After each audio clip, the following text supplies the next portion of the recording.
A gente vai gravar, né, essa palestra hoje, até porque sei que tem muita gente que não pôde entrar, né, porque a gente está em horário comercial, então tem algumas pessoas que realmente mandaram mensagem falando que não conseguiria entrar. Então quero agradecer a participação de todos, de todo mundo que conseguiu entrar aqui nessa palestra hoje. Estou vendo que também entrou a doutora Dolores. Eu queria agradecer especialmente a duas comissões, que é a Comissão de Igualdade Racial e Gênero, que é presidida pelo doutor Alisson, e a da doutora Dolores, que é a Comissão de Estudos da Dupla Cidadania. Muito obrigada, viu, por participar e dar apoio aqui nesse evento. O nosso presidente, infelizmente, não vai conseguir entrar, o nosso presidente Luiz Ricardo Bertanha, presidente da OAB de São Bernardo. Bom, pessoal, eu chamei aqui para nossa apresentação a doutora Patrícia, que se dispôs a falar conosco, falar um pouco sobre a mutilação genital feminina, especialmente em Portugal, né, esse vai ser o foco da nossa palestra hoje, e eu queria ler o currículo dela aqui na íntegra, até porque é muito rico e eu faço questão de compartilhar com vocês. A doutora Patrícia Jerônimo, ela é professora associada da Escola de Direito da Universidade do Minho, onde leciona desde 1995. É doutora em Direito pelo Instituto Universitário Europeu de Florença, licenciada em Direito pela Universidade de Coimbra. É investigadora, integrada no Centro de Investigação em Justiça e Governação da Universidade do Minho, e investigadora convidada no Robert Schuman Center for Advanced Studies do Instituto Universitário Europeu de Florença. Desenvolve investigação sobre direitos humanos, com particular atenção às questões de cidadania, migrações e direitos dos estrangeiros, direitos das minorias e igualdade de gênero. Em 2019, coordenou a obra coletiva Igualdade de Gênero, Velhos e Novos Desafios, publicada pelo Centro de Investigação Interdisciplinar em Direitos Humanos e pela Escola de Direito da Universidade do Minho. Em fevereiro de 2020, recebeu o Prêmio de Mérito Científico da Universidade do Minho pela sua investigação no domínio dos direitos humanos. E em 2021, foi distinguida como uma das mulheres na ciência em Portugal pela Ciência Viva. Doutora, antes de se passar a palavra, eu vou apresentar um vídeo. É um videozinho curto, é só para realmente ilustrar, para dar introdução para o que a gente vai falar. É um compilado que eu fiz de um filme que aqui no Brasil se chama Flor do Deserto. Ele conta a história da Waris Diri, que é uma somaliana, então é uma história real, e ela foi muito importante porque a partir dela é que começou a mutilação a ser mais conhecida pelo mundo. Então, ela deu uma entrevista para um jornal inglês e esse pedacinho do filme mostra isso, tá? Vou tentar projetar aqui para vocês.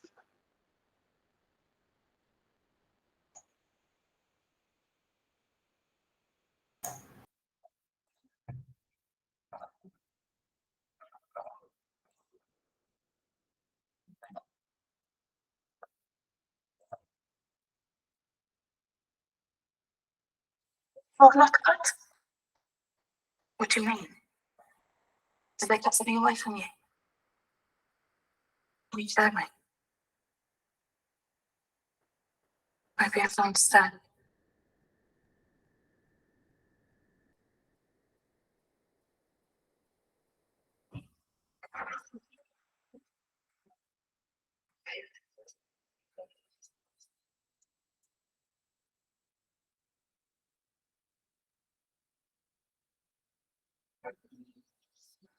Let me tell you a story. You're guaranteeing it'll be published. Tell me. Tell me about the day that changed your life. I was 3 years old.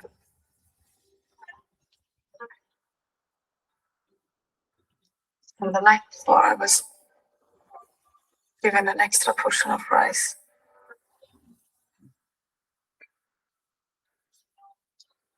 Don't know why.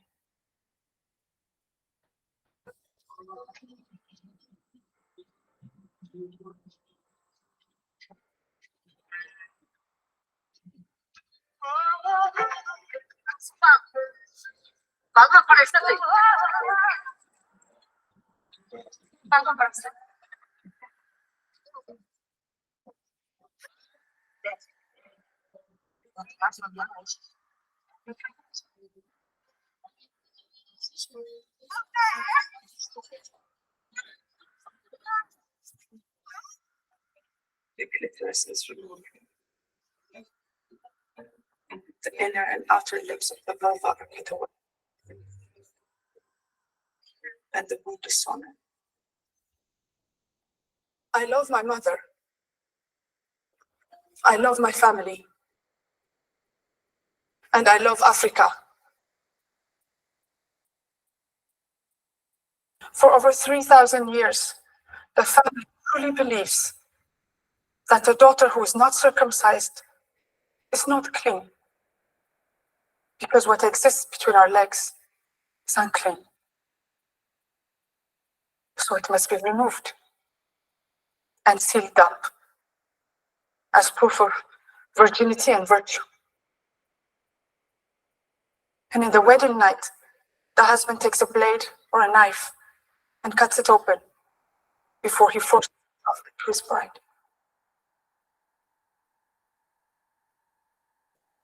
An uncircumcised girl cannot marry.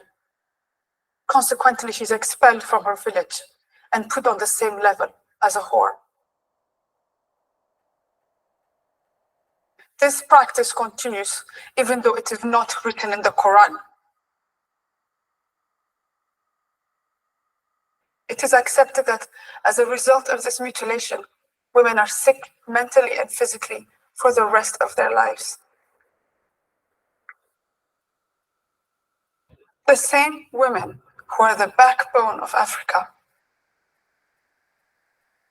I survived, but my two sisters didn't. Sophia bled to death after being mutilated. And Amina died in childbirth with the baby in her belly. How much stronger would our continent be if this senseless ritual were abolished? There's a proverb in my country. The last camel in line walks as quickly as the first. Whatever happens to the least of us has an effect on all of us.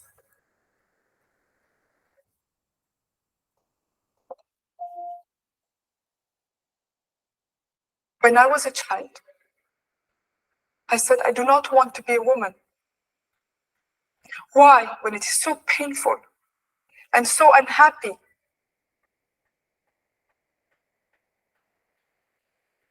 But now that I am grown, I am proud to be who I am.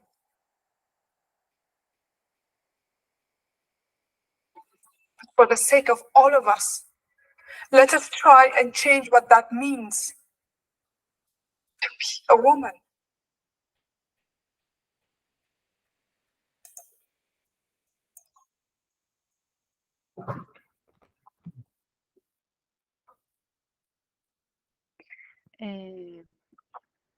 Pessoal, eu todas as vezes que eu assisto isso, ou que eu falo sobre isso, eu fico muito emocionada e eu me lembro do porquê que eu tô há quase 2 décadas falando sobre isso, estudando sobre isso,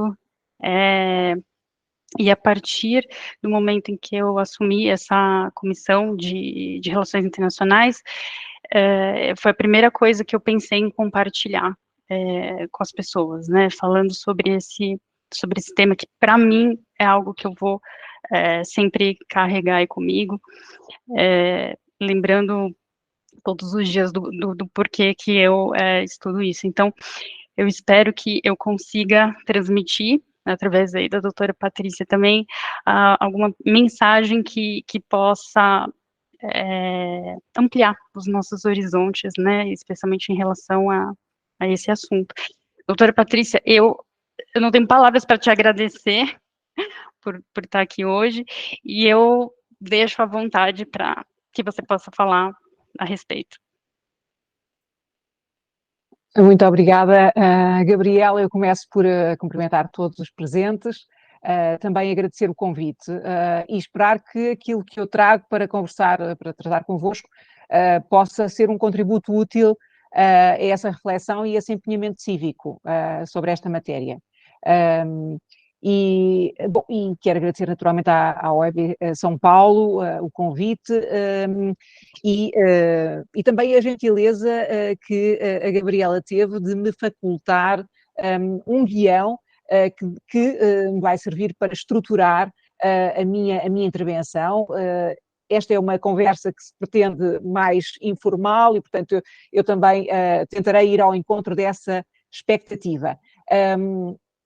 Enfim, sem mais, eu gostei muito do excerto que apresentou, enfim, muito tocante, naturalmente, eu vou-me dispensar de descrever o que é a mutilação genital feminina, quais são as práticas que cabem na definição, as várias tipologias, tal como são definidas desde logo pela Organização Mundial de Saúde. Eu vou lidar então com os vários tópicos que a Gabriela me propôs quando me fez um tão gentil convite para estar aqui hoje convosco. E o primeiro tem a ver com o facto de, em Portugal, nós termos tido uma alteração legislativa em 2015 que autonomizou a mutilação genital feminina como um tipo de crime. No fundo, a interrogação, alguma perplexidade, porque em Portugal tratar esta matéria por via legislativa, criminalizando, quando se sabe que a mutilação genital feminina está associada ao continente africano e, portanto, não é uma prática originária de Portugal. Pois bem, mas Portugal já está sinalizado há largos anos como um país de risco de manutenção destas práticas, precisamente por causa da imigração recebida em Portugal. E a imigração em Portugal, e sobretudo alguns dos países de origem das comunidades formadas pela imigração e residentes em Portugal, concretamente a Guiné-Bissau, a República da Guiné, também referida como Guiné-Conakry, e o Senegal. Portanto, mas, de facto, no conjunto das mulheres que foram sinalizadas como tendo sido submetidas a esta prática, a esmagadora maioria é oriunda da Guiné-Bissau, que também é uma comunidade, das maiores comunidades de estrangeiros residentes em Portugal. E, portanto, daí isso dá-nos já um indicador de porquê em Portugal se legislar explicitamente sobre esta matéria. De resto, a mutilação genital feminina e o combate à mutilação genital feminina já está na agenda política em Portugal desde pelo menos 2002. As primeiras iniciativas para reconhecer o problema, a existência do problema em Portugal e o início de estudos sobre formas de responder ao problema, portanto, vão pelo menos, portanto, estão mapeados pelo menos até 2002. E foi constituído, por exemplo, um grupo de trabalho que reúne membros do governo, vários departamentos governamentais, com organizações não governamentais, associações de imigrantes, mesmo organizações intergovernamentais, como por exemplo a CPLP, portanto, vários atores à mesma mesa a pensar em modos de lidar com esta questão, com este problema, que é um problema assumidamente de direitos humanos, por tudo aquilo que foi referido no excerto que a Gabriela partilhou connosco, sequelas físicas, sequelas psicológicas, risco para a vida das mulheres, portanto, a agressão física em si mesmo e, portanto, a ofensa à integridade física em si mesmo e, portanto, é claramente um problema de direitos humanos, é também um problema de saúde pública. E, portanto, o tratamento da questão em Portugal é assumidamente nesses dois planos. Eu já desenvolverei um bocadinho este ponto. Portanto, eu falava do grupo de trabalho que foi constituído em 2007, depois houve vários, a partir de 2007 precisamente, foram adotados vários programas de ação contra a mutilação genital feminina em Portugal, vários programas sucessivos, com várias medidas, sobretudo de formação e de interação com as comunidades visadas, desenvolvimento de mecanismos de sinalização, também nos planos de igualdade, de igualdade de género, foram sendo adotados ao longo dos anos pelos governos em Portugal, sucessivos governos de diferentes cores políticas, também incluíram sempre a menção ao combate à mutilação genital feminina. Depois campanhas várias, estou aqui a pensar concretamente na mais recente de 2019, que é Não Cortes o Futuro, e depois na estratégia nacional que foi adotada para 2018-2030, a estratégia nacional para Portugal mais igual, também inclui medidas específicas de combate à mutilação genital feminina. Portanto, a mutilação genital feminina é vista como um problema de direitos humanos, como um problema de saúde pública, é vista como uma prática que é cultural e não religiosa. Portanto, pelo menos no discurso político, a dissociação entre práticas culturalmente enraizadas e mandamentos religiosos é feita de forma clara.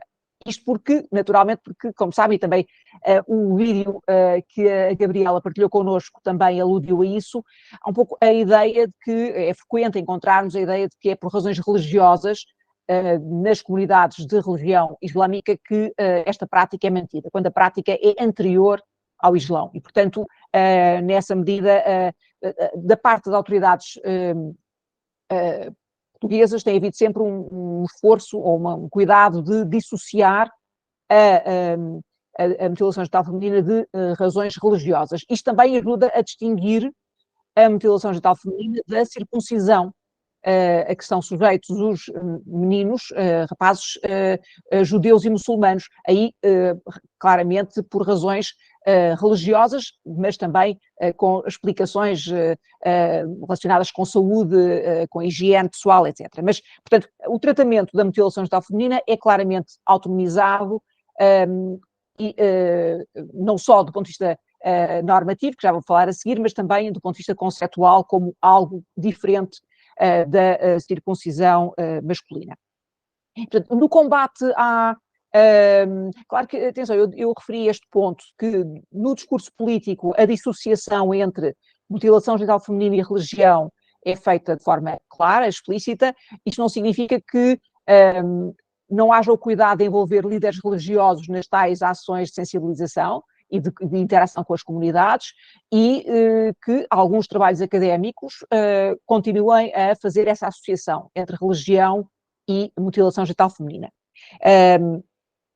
Como é que este combate à mutilação genital feminina se tem traduzido em alterações legislativas, e é sobretudo nesse plano que eu vou falar convosco, mas também no campo de ações de prevenção, de sensibilização, formação dos profissionais, nomeadamente de saúde, para sinalizar as situações, e as sinalizações têm sido sucessivamente maiores, precisamente porque também os profissionais estão mais habilitados a essa sinalização.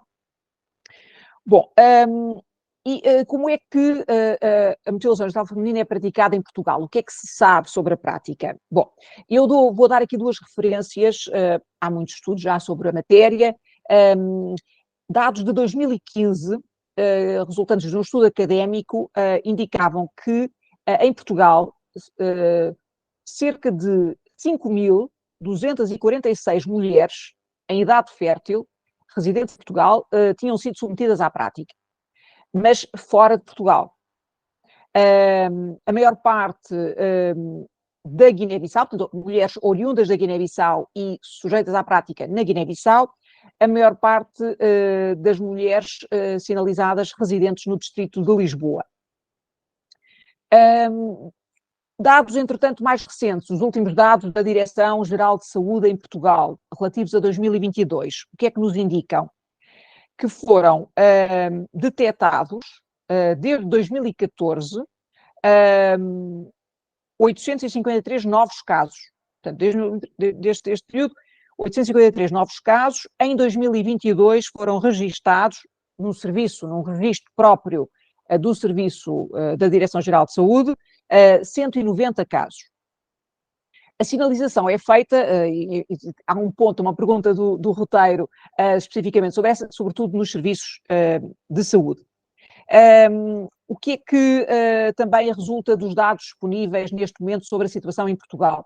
A detecção ocorre tardiamente, ou seja, quando a intervenção, a mutilação já foi feita há muitos anos, normalmente quando as mulheres já têm entre 19 e 40 anos.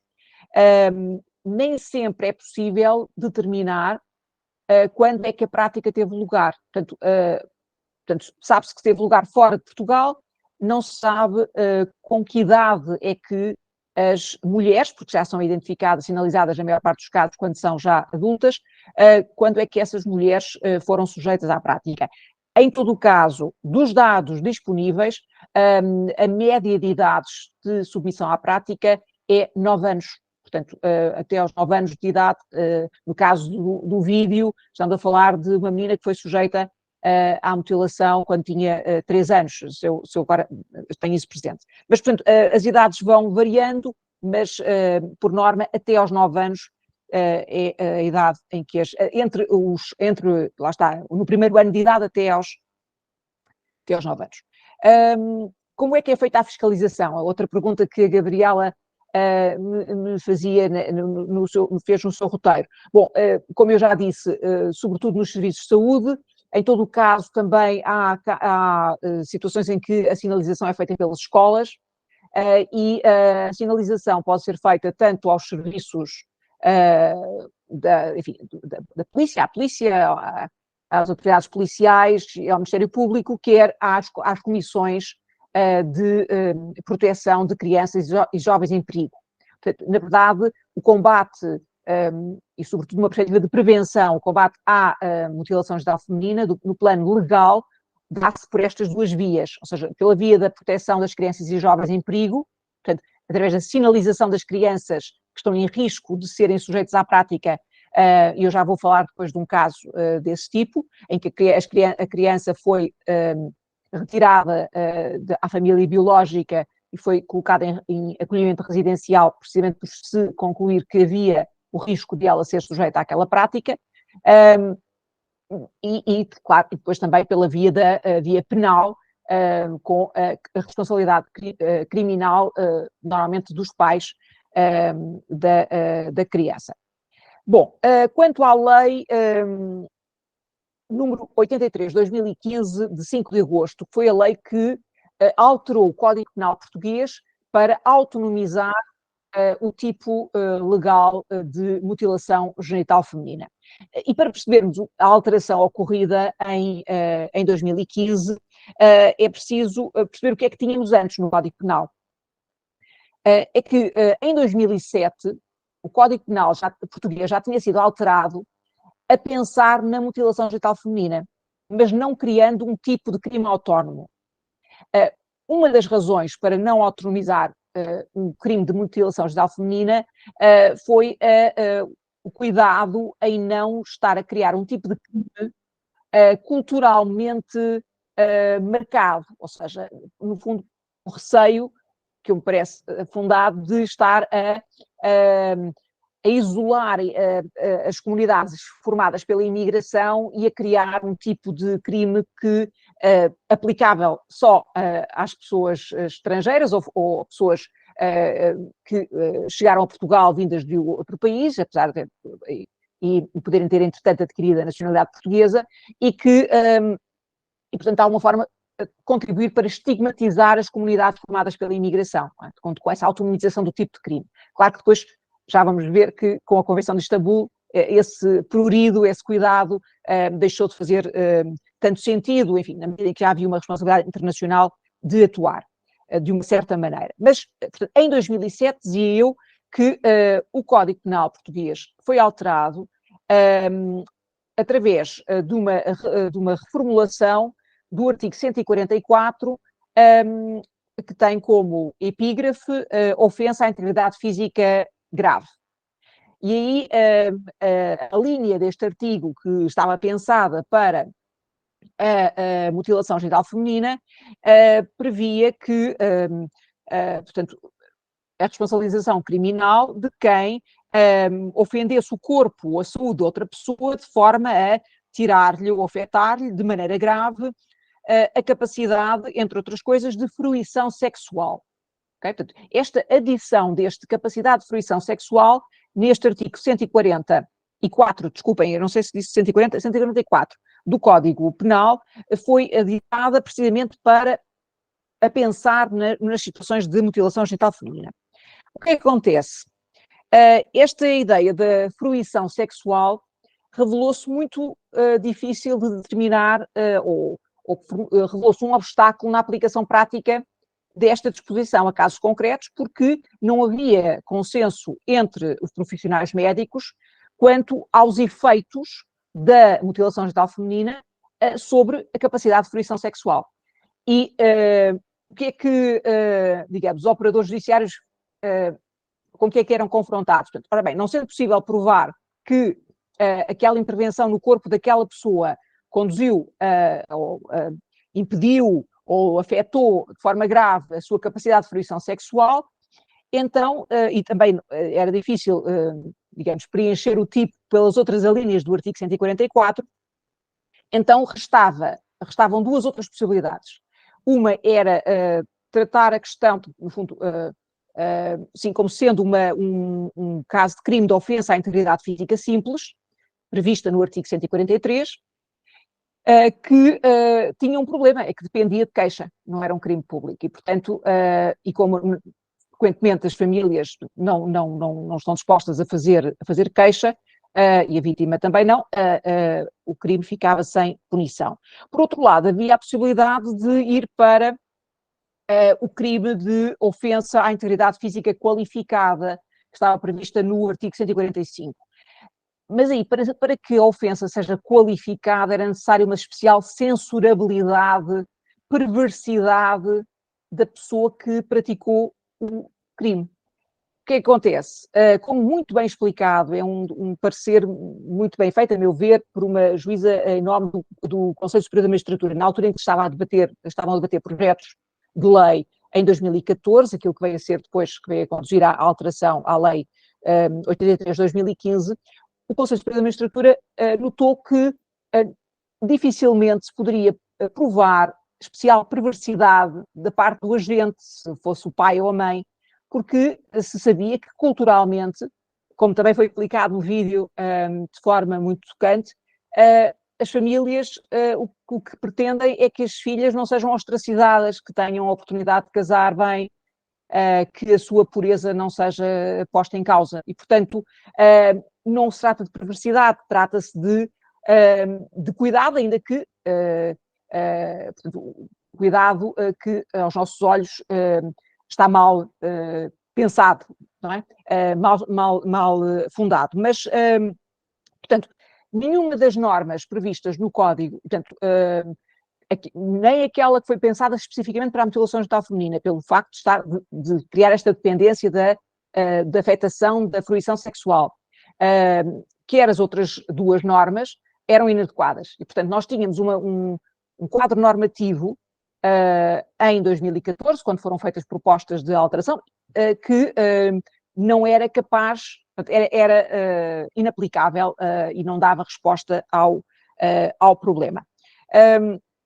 Portanto, e, aliás, houve alguns casos, poucos casos, houve notícia na imprensa, que foram arquivados precisamente por isto. Estou a pensar num caso que foi apreciado no Tribunal de Família, ou melhor, que resultou de uma denúncia do Tribunal de Família e Menores do Seixal, isto em 2010, uma criança de 7 anos que tinha sido levada à República da Guiné para ser aí excisada. E de facto, o Tribunal de Família e Menores encaminhou a questão para o Ministério Público, e o Ministério Público decidiu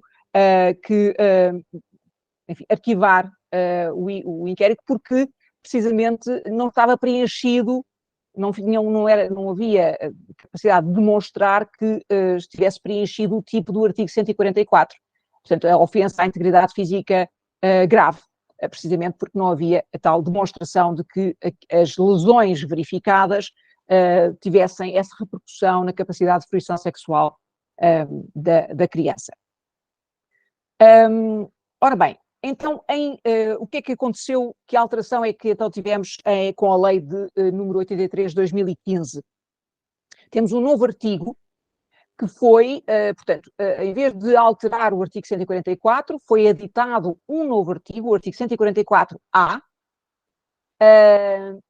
com a epígrafe mutilação genital feminina. Portanto, agora, claramente, é disto que estamos a falar, de um crime autonomizado, em que é descrito no tipo várias formas de mutilação genital, total ou parcial, por razões não médicas, que conduzam a pena de prisão de 2 a 10 anos,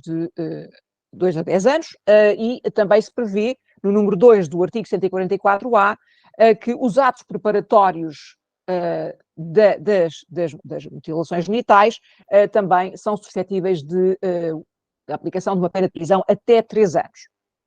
O crime é um crime público, ou seja, não depende de queixa, e tem aplicação extraterritorial, ou seja, desde que o arguido se encontre em Portugal, pode ser responsabilizado em Portugal, ainda que o comportamento, a prática da excisão tenha ocorrido fora de Portugal. Okay? Portanto, este é algo que resulta também do quadro normativo da Convenção de Istambul, de que já falarei a seguir.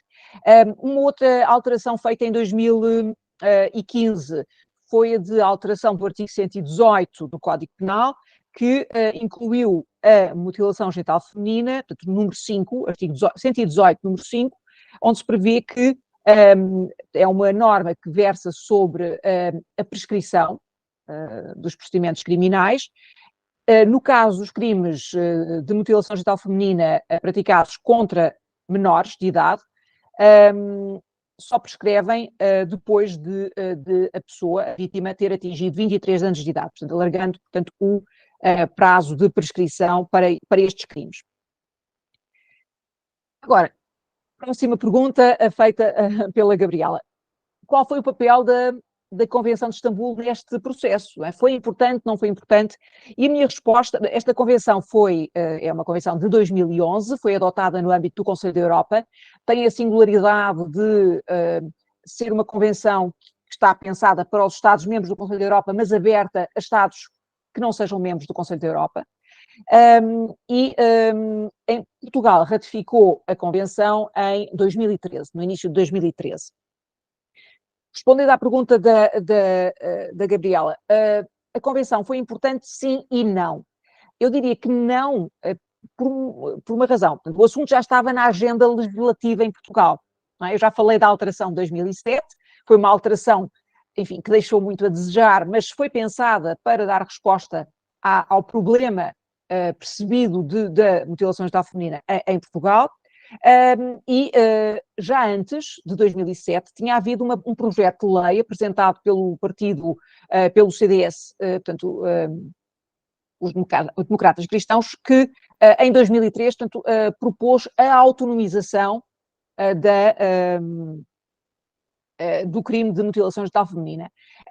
O que aconteceu é que esse projeto acabou por caducar por chegaram ao fim da legislatura sem que aquele projeto tivesse sido discutido e aprovado, e, portanto, não conduziu a nada. No entanto, naquela altura havia alguma relutância, alguma preocupação de que aquele projeto, aquela autonomização da mutilação genital feminina como um crime específico dentro do quadro dos crimes contra a integridade física das pessoas, que fosse uma forma de, lá está, de estigmatizar as as comunidades imigrantes e, portanto, dessa medida, também isso terá ajudado à queda da proposta. Mas, portanto, a ideia já estava na agenda do legislador português, simplesmente não...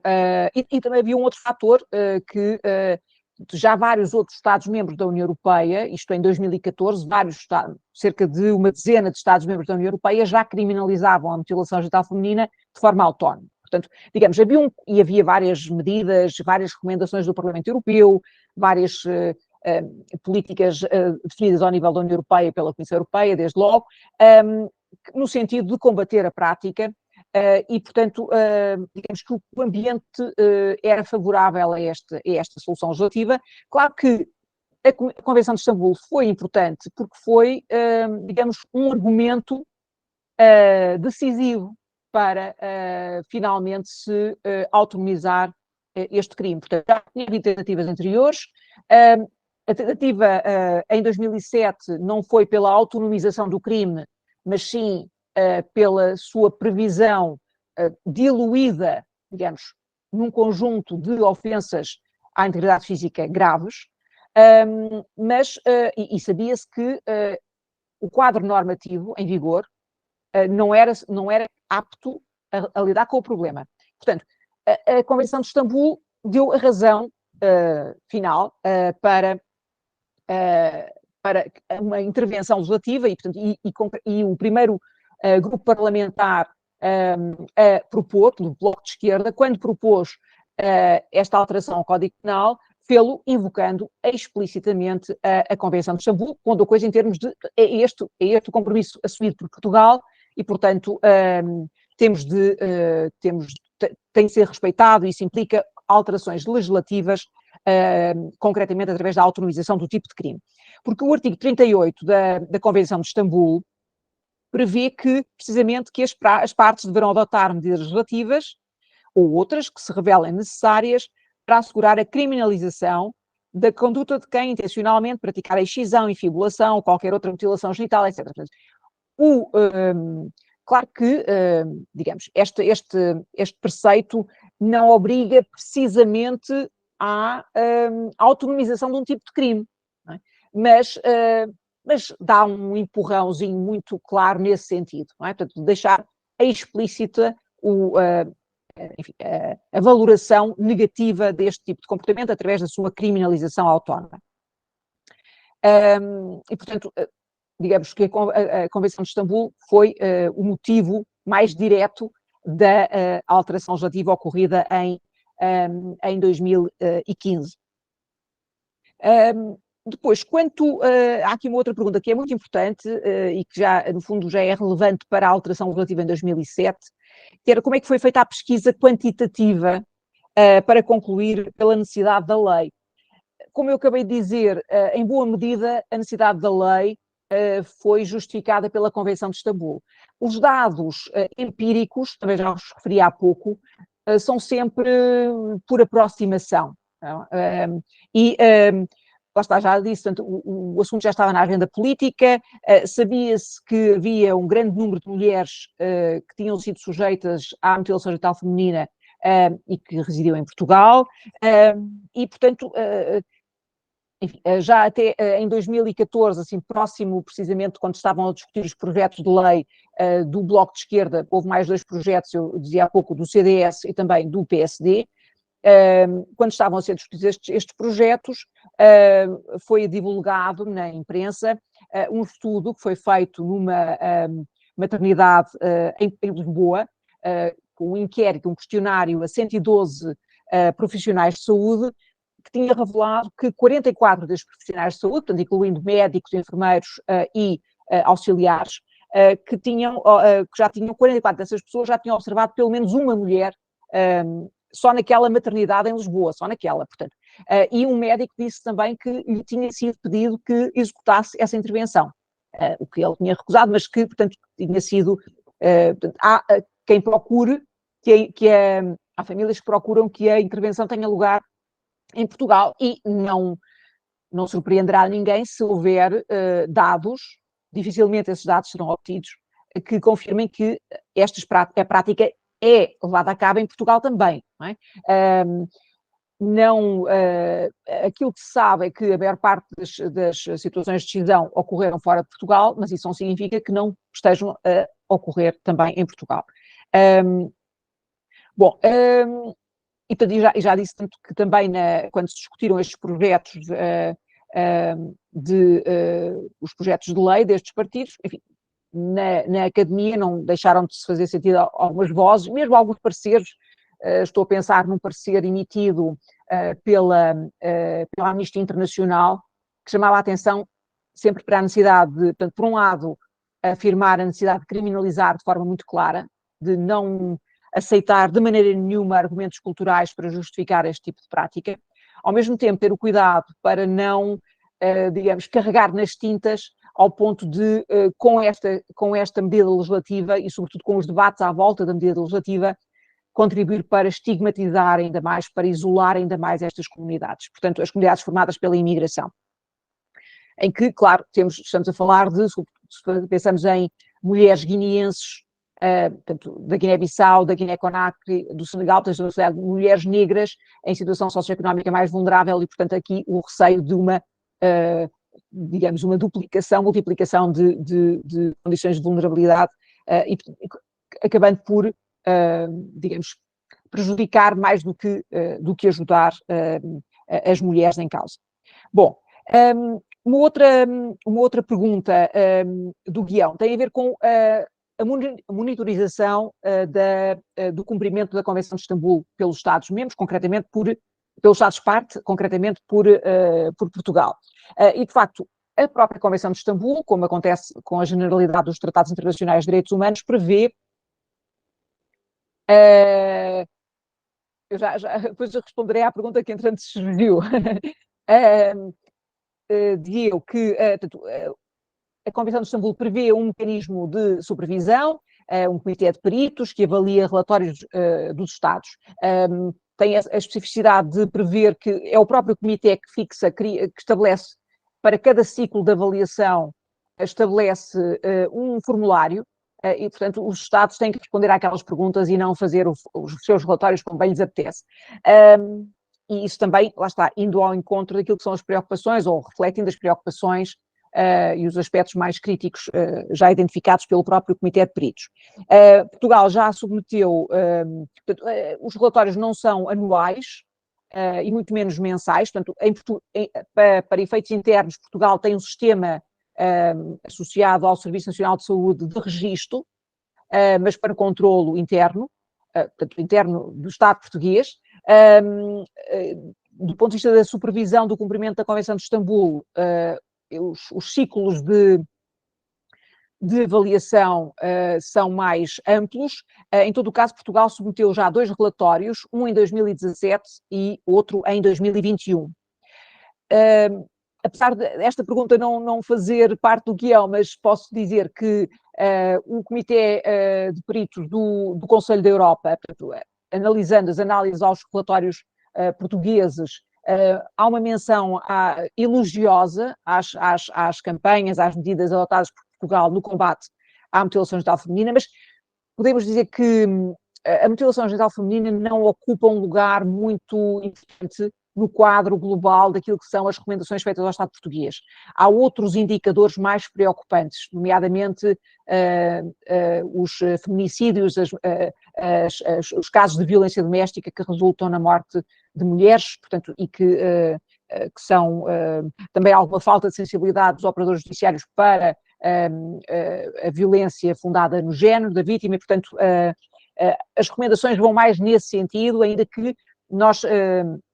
e vão sempre no sentido da formação, a necessidade de formação dos vários operadores na saúde, na educação, na justiça, mas realmente a mutilação genital feminina não ocupa um lugar de destaque nesses pareceres, nessas avaliações dos relatórios portugueses.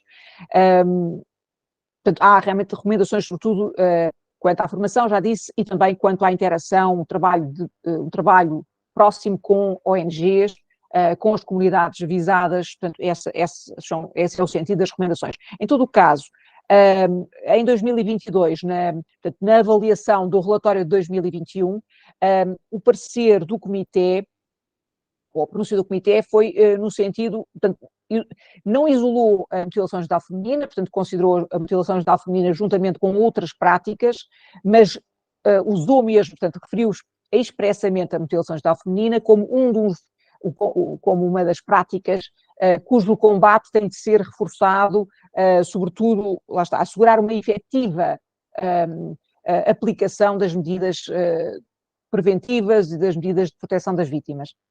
Porque, lá está, o quadro legal neste momento está resolvido, a questão está em saber como é que na prática a lei está a ser aplicada. E chego ao último ponto, não é? Se a lei está a ser efetiva. Ora bem, isto merece, podemos estar agora só esta pergunta, podemos estar aqui a falar durante muito tempo. O que é que se sabe? Bom, em primeiro lugar, há sempre que ter algumas moderação de expectativas em relação àquilo que uma lei, e concretamente uma lei penal, consegue fazer em termos de alteração de comportamentos. Acho que alguns sinais de mudança, nomeadamente nos números de situações finalizadas, alguns sinais de mudança são resultado, sobretudo, de campanhas de atuação junto às comunidades e até mais ainda de formação dos próprios técnicos de saúde e das escolas para estarem alerta para estas situações e não necessariamente, lá está, o maior número de casos finalizados não significa que a prática tenha aumentado, o que poderia sugerir que a lei, afinal, não está a ter resultado nenhum, não é? Tem a ver até mais com o facto de haver maior atenção a estas situações e maiores instrumentos, maior capacidade dos técnicos de saúde e nas escolas de identificar estes casos. Portanto, os casos não estão a decrescer, está até a aumentar o número de casos sinalizados, que será sempre uma parte dos casos ocorridos.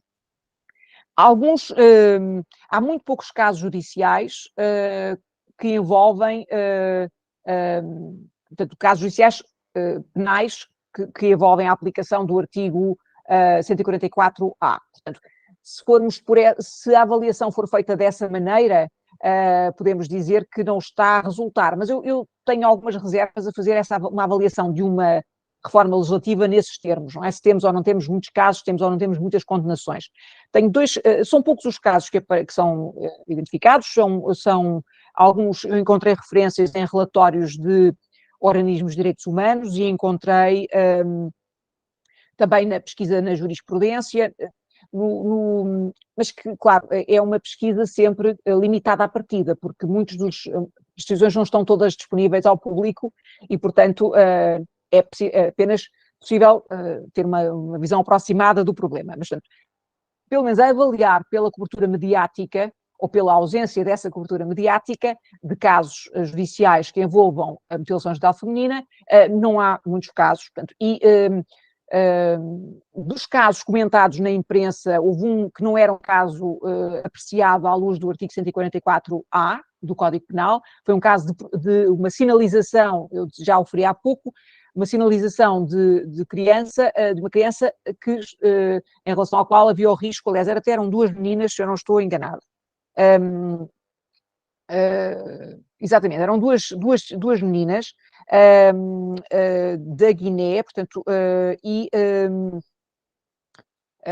portanto, filhas de guineenses, e portanto, o caso foi sinalizado pela Comissão de Proteção de Crianças e Jovens em Perigo, e a medida judicial aplicada foi uma medida de acolhimento residencial das crianças, um afastamento da família biológica, mas ao cabo de alguns meses o Tribunal decidiu suspender esta medida, considerou que já não havia risco, portanto, porque os pais tinham subscrito um acordo de promoção e proteção, tinham-se comprometido com a Comissão de Proteção de Crianças e Jovens em Perigo para não submeter as filhas a esta prática. E, portanto, o Tribunal considerou que, atendendo ao ambiente familiar, que a situação de risco já não se verificava. Mas este foi um caso não foi um caso penal, não é? Fora este caso, portanto, encontrei duas referências, uma a um caso que foi arquivado, um caso de 2016, que encontrei num relatório da Associação para o Planeamento da Família, que refere um caso de 2016 em que a família ia levar uma filha de férias, que é, enfim, é aquilo que acontece habitualmente, a família leva a criança durante as férias escolares ao país de origem e é aí que a criança é sujeita à intervenção e o que acontece é que os pais foram interceptados à saída do território português, enfim, pelos agentes do CEF, dos Serviços de Fronteira, e subscreveram nesse momento uma declaração comprometendo-se a não submeter a filha à mutilação genital feminina. No entanto, quando a criança regressou, verificou-se que tinha sido excisada. E claro, houve queixa-crime, simplesmente eu não tenho aqui dados porque não consegui aceder portanto, só tenho esta informação de segunda mão deste relatório, mas o Ministério Público decidiu não avançar com o caso, arquivou este processo. Tenho uma decisão mais recente em que houve condenação. E aqui eu consigo encontrar uma decisão do Tribunal da Relação de Lisboa e uma condenação, lá está, ao abrigo do artigo 144A. É um dos poucos casos, portanto, de que há notícia, portanto, e aqui o que é que aconteceu? Portanto, mais uma vez, uma viagem aqui à Guiné-Bissau, uma viagem num período de férias, uma criança pequena, não tenho aqui ideia da criança, já não tenho aqui ideia, não tenho de cor que idade é que a criança tinha, e agora também não consigo localizar essa informação, mas de qualquer modo, a mãe tinha 19 anos de idade, foi com a criança à Guiné-Bissau, regressou com a criança excisada e foi, de facto, julgada e condenada numa pena de 3 anos de prisão efetiva pela prática do crime de mutilação genital feminina.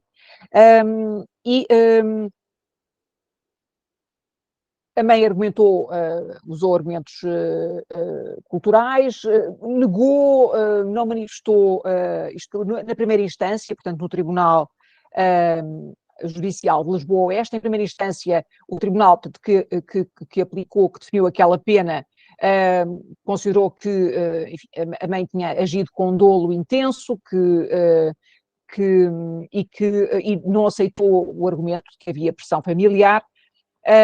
Também não deu particular relevância ao facto de a mãe não ter registro criminal. De qualquer modo, e portanto, aplicou essa pena. Em recurso, o Tribunal da Relação de Lisboa aceitou em parte os argumentos da mãe, fundamentalmente nisto. O que é que o Tribunal da Relação de Lisboa concluiu? Concluiu que a medida da pena era ajustada, portanto, ou seja, os 3 anos de prisão estavam bem aplicados, simplesmente considerou que, naquele caso, se justificava uma suspensão da execução da pena. E, portanto, porque considerava que não havia o risco de continuar a prática, era possível fazer, e considerou relevantes a pouca idade da mãe, o facto de a mãe, por ser muito jovem, não ter capacidade, não ter força para se opor à pressão familiar, e por isso, e também considerou relevante o facto de a prisão efetiva implicar um afastamento da criança em relação à mãe durante 3 anos, e isso também prejudicar a própria criança. E, portanto, podemos agora, na parte mais da conversa propriamente, discutir o que acham disto. Em todo o caso, portanto, estes são os poucos casos de que há notícia. Não encontrei mais referências casos em que tenha havido julgamento e condenação pela prática do crime de mutilação genital feminina, ao abrigo do artigo 144A. De qualquer forma, é possível que eles existam, mas implicaria um respigar, uma pesquisa mais profunda e, portanto, nos recursos disponíveis em acesso aberto, de facto, foi aquilo que consegui encontrar. Mas há um dado aqui interessante a propósito deste caso, que foi resolvido portanto, este acórdão do Tribunal da Relação de Lisboa, 2021. Há uma menção interessante que tem a ver com possíveis efeitos, portanto, se nós quisermos ser otimistas, com possíveis efeitos positivos das várias campanhas que têm vindo a ser desenvolvidas, o quadro legal existente em Portugal. Portanto, esta jovem mãe tem várias irmãs uma delas nascida em Portugal, as suas irmãs tinham sido excisadas, mas a irmã nascida em Portugal, que ao tempo dos factos tinha 11 anos de idade, não tinha sido excisada. E, portanto, o facto de ter nascido em Portugal, estar em Portugal, apesar de tudo, de algum modo, protegeu da prática. Claro que não, enfim, estou aqui em larga medida a especular, mas não deixei, podem ter sido um conjunto, enfim, os motivos pelos quais aquela criança, aquela menina não foi excisada, quando as suas irmãs foram, pode ter a ver com o facto de ela ter nascido em Portugal ou por outros motivos que não são conhecidos. Ainda assim, apareceu um dado interessante e que foi apontado pelo Tribunal. Portanto, claro que já se sabe que a criminalização não resolve tudo, que muitos destes factos são invisíveis, portanto são indetectáveis ou são detectados quando já passou muito tempo sobre a prática e, portanto, a ação penal é sempre, para além de ser uma ação de último recurso, mas ser sempre limitada naquilo que consegue fazer. Há muito trabalho ainda a fazer em matéria de interação com as comunidades, de sensibilização das comunidades, formação dos profissionais de saúde e dos profissionais no setor da educação, mas também na justiça, também está em curso, mas é um trabalho que nunca está terminado, não é? Portanto, precisa sempre ser renovado para as novas gerações. E eu ficaria por aqui com uma nota de otimismo, mas também de a noção de que é um trabalho em curso, não é? Nunca está, como os direitos humanos em geral, nunca estão completamente resolvidos. Espero, enfim, ter ido ao encontro das vossas preocupações e enfim, do guião, pelo menos, respondendo às perguntas do guião, da Gabriela. Muito obrigada. Sim, eu acho que esclareceu bastante e uma das coisas que eu mais fico pensando hoje é a mutilação sendo feita em hospitais. O vídeo que eu passei é realmente uma coisa mais antiga, de tribal, se é que eu posso dizer assim, né? E como algumas meninas têm sido levadas para hospitais para essa prática. E também, eu sei que aqui a gente vai falar um terço do quanto a gente pode ampliar em relação a esse tema, né, tanto de antropologia, de questões médicas, psicológicas, mas como há diversas formas de mutilação, e ainda assim a gente gosta de usar o nome mutilação para que tenha a devida atenção, embora há diversos tipos de cortes e não eventualmente a mutilação total. E o que eu achei muito interessante também é essa questão dela ser feita fora do país, né, fora de Portugal, e ainda assim Portugal ter tido a preocupação em tornar lei.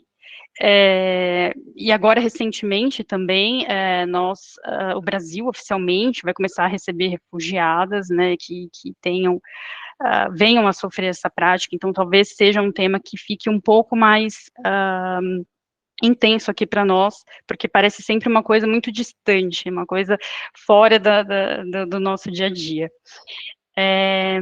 Também achei interessante falar um pouco sobre a questão da soberania, vi que pingaram algumas perguntinhas aí, né, sobre direitos humanos e soberania, isso eu acho também um tema muito legal para se debater, e o quanto também a gente não consegue saber o número exato, porque, claro, é uma questão muito familiar, vamos dizer assim, e dificilmente a gente consegue saber o número, a menos que essa mulher sofra com algum problema de saúde mais para frente e acabe se sabendo que ela passou por isso, senão é realmente muito difícil.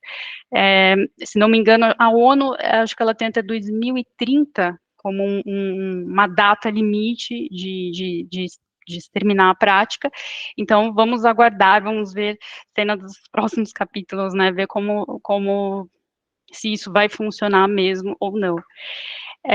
E queria saber se vocês têm alguma pergunta, se vocês querem falar alguma coisa, fiquem à vontade.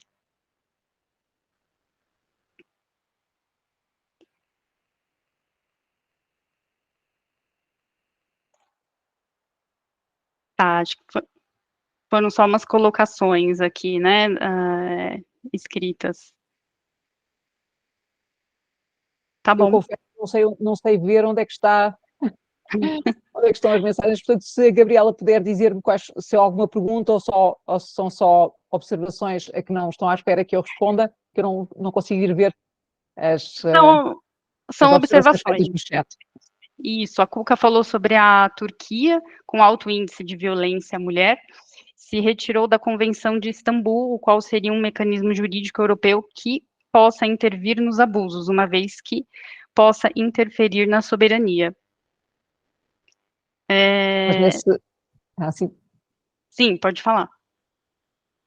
bom, aí temos sempre essa limitação do modo como funciona o direito internacional e as obrigações resultantes dos tratados, que, enfim, há muitas formas de os Estados desde logo só se vinculam se derem o seu ok, depois podem sempre retirar-se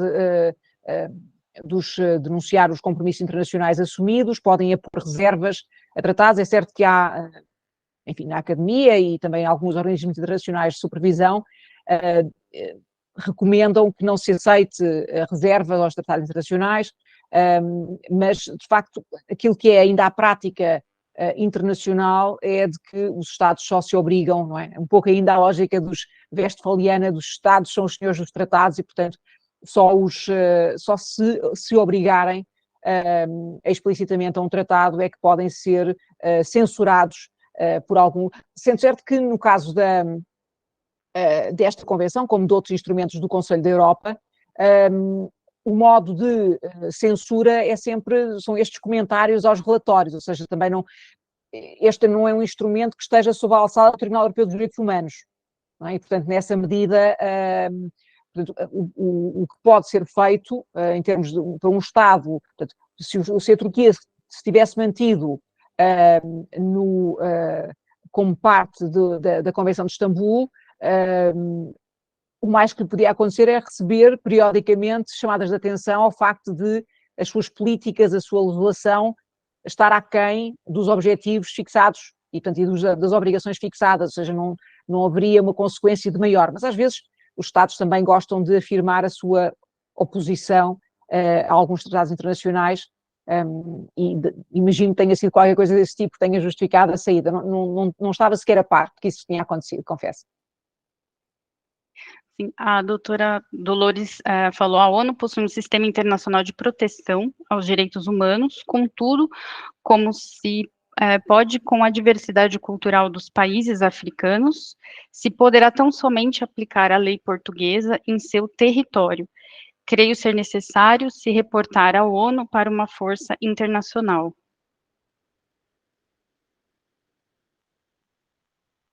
Ora bem, pois aqui posso. Aqui Sim, claro. voltamos à questão da soberania e aquilo que é possível fazer no plano internacional e, sobretudo, no plano internacional de âmbito mundial, como são as Nações Unidas. Mas o facto de uma coisa é uma intervenção humanitária e as regras para a intervenção humanitária são muito apertadas e mesmo assim muitas vezes são desrespeitadas, precisamente na lógica de que é importante não deixar que os Estados mais poderosos do mundo invadam o território de outros Estados, que muitas vezes, aquilo que a experiência histórica nos diz é que muitas vezes essas intervenções só são humanitárias no título, ou os direitos humanos são um pretexto para uma intervenção política e militar num território do Estado contra aquilo que são valores consagrados na Carta das Nações Unidas, portanto, entramos em num campo mais complicado. Isso não, o facto de não ser possível criar uma missão internacional de intervenção num Estado onde esta prática exista, para forçar a erradicação da prática, vale a pena dizer que na Guiné-Bissau a mutilação genital feminina é crime, mas a lei, lá está, são os limites daquilo que se faz por via legislativa, não é? E as suas repercussões na prática. Mas eu dizia, mesmo que houvesse essa possibilidade, mas que eu não me parece que exista e não vou discutir, mas outra questão é a questão da extraterritorialidade do crime. E, portanto, no caso da lei portuguesa, e também é isso que resulta da Convenção de Istambul, a perseguição criminal da mutilação genital feminina não depende da prática ter lugar em Portugal. Portanto, mas depende, por razões lógicas de praticabilidade, o arguido, a pessoa que levou a cabo a prática está, ou que a ordenou, que esteja em Portugal, não é? Daí que a pessoa que fez os cortes na criança, naquele processo que foi apreciado em Lisboa, agora em 2021, essa pessoa está na Guiné-Bissau, essa pessoa está longe da alçada do Estado português. Só se viesse a Portugal e o Estado português soubesse que essa pessoa estava em Portugal e ia atrás dela. Mas quem é que o Estado português pode deitar mão? À mãe, que foi a pessoa que levou a filha para que a filha fosse sujeita à intervenção, não é? E, portanto, e por isso é que foi responsabilizada, mesmo apesar da prática ter tido lugar na Guiné-Bissau, no território de outro Estado. Portanto, mas já agora aproveito, lembrei-me, entretanto, que a Gabriela falou num aspecto que é muito importante, que tem a ver com a linguagem, não é? Estas coisas, a linguagem nunca é neutra. E realmente o uso do termo mutilação tem sido muito criticada por ter uma carga de choque, não é? Mas que é deliberado, não é? Portanto, ou seja, não é por acaso que, apesar de haver recomendações, sobretudo entre académicos, muitas vezes antropólogos, no sentido de usar uma linguagem mais neutra, como cortes genitais, porque há realmente um leque variado de intervenções, e, portanto, usar o termo mutilação sugere uma coisa muito mais brutal, não é? Ou sugere que é sempre brutal. De qualquer modo, a linguagem da Convenção de Istambul é deliberadamente brutal, e o mesmo, ou sugere essa brutalidade, e o mesmo fez o legislador português ao adotar esse termo. Ainda que, efetivamente, possamos discutir se a designação é uma designação própria em todos, para cobrir todas as práticas que caem nesta definição, não é? Que são mais ou menos lesivas, mais ou menos intrusivas no corpo das meninas e mulheres. Mas a opção do legislador foi no sentido de adotar essa designação. Certo. Então, doutora, agradeço muito seus esclarecimentos aqui. Se alguém tiver também alguma dúvida, pensar em alguma outra coisa, entre em contato comigo, aí pelas redes sociais, por e-mail. Eu também transmito a pergunta para a doutora Patrícia. Quer falar alguma coisa? O livro dela para a gente. É que este livro tem vários textos que eu organizei, a Gabriela há pouco referiu, está em acesso aberto a partir do repositório da Universidade do Minho, portanto está todo disponível, é descarregável em PDF, que é a Igualdade de Género, Velhos e Novos Desafios. Portanto, enfim, caso tenham interesse, no meu capítulo, eu escrevo um capítulo sobre migrações e direitos das mulheres, em que refiro muito rapidamente a questão da mutilação genital feminina, mas há pelo menos 3 outros capítulos dentro deste livro que versam especificamente sobre o tema, portanto, recomendo a leitura. E fica ao dispor também o meu contacto de e-mail, caso queiram continuar a conversa, claro. Sim, tá bom. Obrigada, gente. Obrigada a todo mundo. Obrigada, doutora. Tchau, tchau. Adeus, muito boa tarde. Foi um gosto.